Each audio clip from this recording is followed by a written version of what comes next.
5 अगस्त 2024 यानी कि वो तारीख जिसने बांग्लादेश का इतिहास बदल दिया। पिछले साल इसी दिन बांग्लादेश में लंबे आंदोलन, सैकड़ों हत्याओं के बाद शेख हसीना की सरकार का पतन हो गया था। आधुनिक इतिहास में ऐसा कम उदाहरण ही होगा जहां छात्रों के आंदोलन से एक देश की निर्वाचित सरकार को जाना पड़ा है। बांग्लादेश का ये आंदोलन वहां के लिए उम्मीदों की बयार लेकर आया था। लगभग 15 साल से सत्ता में रही शेख हसीना की सरकार के तख्ता पलट होने के बाद ढाका में एक नई व्यवस्था की उम्मीद जगी थी।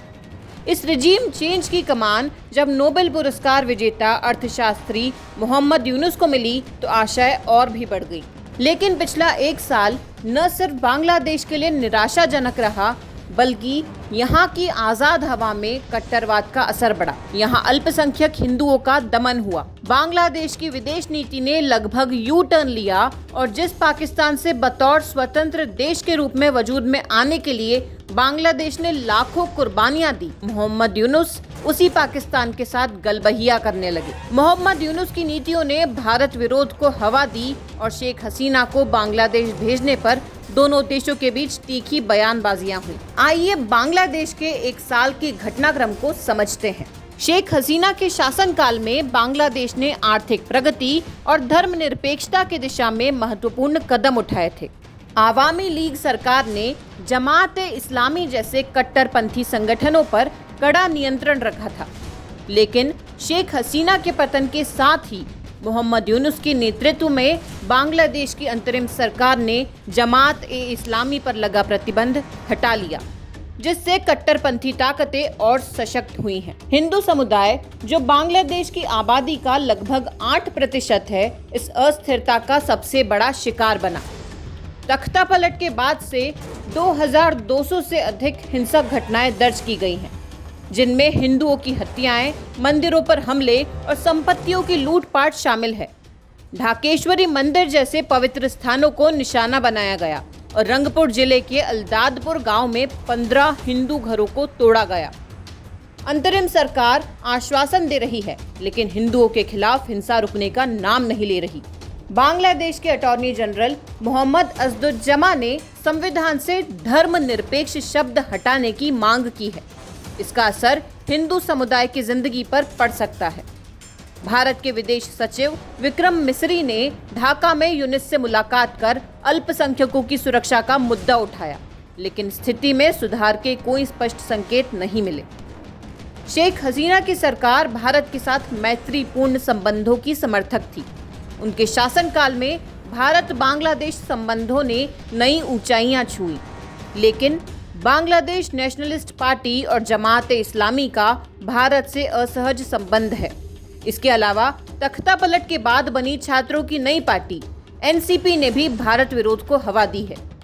ये पार्टियां और संगठन भारत में बांग्लादेशियों के घुसपैठ के मुद्दे को अपने मुल्क में गलत तरीके से पेश करते हैं। इसके अलावा भारत द्वारा शेख हसीना को शरण देने को भी बांग्लादेश में भारत विरोधी प्रचार के लिए इस्तेमाल किया जा रहा है। मुख्य सलाहकार मोहम्मद यूनुस ने भी शेख हसीना का मुद्दा पीएम के सामने उठाया। इसके अलावा मोहम्मद यूनुस ने भारत के पूर्वोत्तर के राज्यों पर भी गैर जिम्मेदाराना बयान देकर भारत के साथ संबंधों को खराब कर दिया। मोहम्मद यूनुस ने भारत के पूर्वोत्तर राज्यों का जिक्र करते हुए कहा कि बंगाल की खाड़ी का एकमात्र गार्जियन बांग्लादेश है। भारत ने इस बयान पर तीखी टिप्पणी की थी। हाल ही में बांग्लादेश ने भारत की 2 प्रमुख हस्तियों रविंद्रनाथ टैगोर और दिग्गज निर्देशक सत्यजीत रे से जुड़ी विरासतों को ध्वस्त कर दिया। बांग्लादेश का झुकाव अब पाकिस्तान की ओर और चीन की ओर बढ़ रहा है। सालों बाद पाकिस्तानी सेना और आईएसआई के अफसर बांग्लादेश का दौरा कर रहे हैं। ये इतिहास का निर्मम सच है कि इसी पाकिस्तान की सेना ने 1971 की जंग के दौरान बांग्लादेश में कत्ले आम मचाया था। मोहम्मद यूनुस ने पाकिस्तान के प्रधानमंत्री से गर्मजोशी से भरी मुलाकात की है।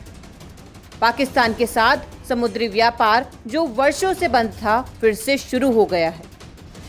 23 अगस्त को पाकिस्तान के उप प्रधानमंत्री और विदेश मंत्री इशाक डार ढाका की यात्रा पर आ रहे हैं। पिछले 3 दशकों में किसी भी पाकिस्तानी विदेश मंत्री की यह पहली द्विपक्षीय यात्रा होगी। एक पत्रकार ने जब बांग्लादेश के विदेशी मामलों के सलाहकार मोहम्मद तौहीद हुसैन से पूछा कि क्या बांग्लादेश पाकिस्तान के साथ अपने संबंधों को बढ़ाते समय भारत की चिंता पर गौर करेगा, तो उन्होंने भड़काऊ जवाब दिया। उन्होंने कहा, मैं तय नहीं करता कि भारत का पाकिस्तान के साथ रिश्ता कैसा होगा। इसी तरह निश्चित रूप से भारत यह भी तय नहीं करेगा कि पाकिस्तान के साथ हमारे रिश्ते कैसे होंगे। दूसरी ओर चीन बांग्लादेश से भी अपने रिश्तों को सैन्य डोमेन में ले जा रहा है। मोहम्मद यूनुस ने मार्च 2025 में बीजिंग का दौरा किया। इसे दोनों देशों ने 50वें राजनयिक संबंध वर्ष के रूप में मनाया। इस दौरान चीन ने बांग्लादेश को $2.1 बिलियन के निवेश, ऋण और अनुदान की पेशकश की। इसमें चटगांव में चीनी औद्योगिक आर्थिक क्षेत्र और मोंगला बंदरगाह के आधुनिकीकरण जैसे प्रोजेक्ट शामिल हैं। बांग्लादेश ने तिस्ता नदी परियोजना में चीन की भागीदारी को भी स्वीकार कर लिया है। बांग्लादेश का ये कदम भारत के लिए कूटनीतिक चुनौती बन गया है। चीन बांग्लादेश का सबसे बड़ा साझेदार है।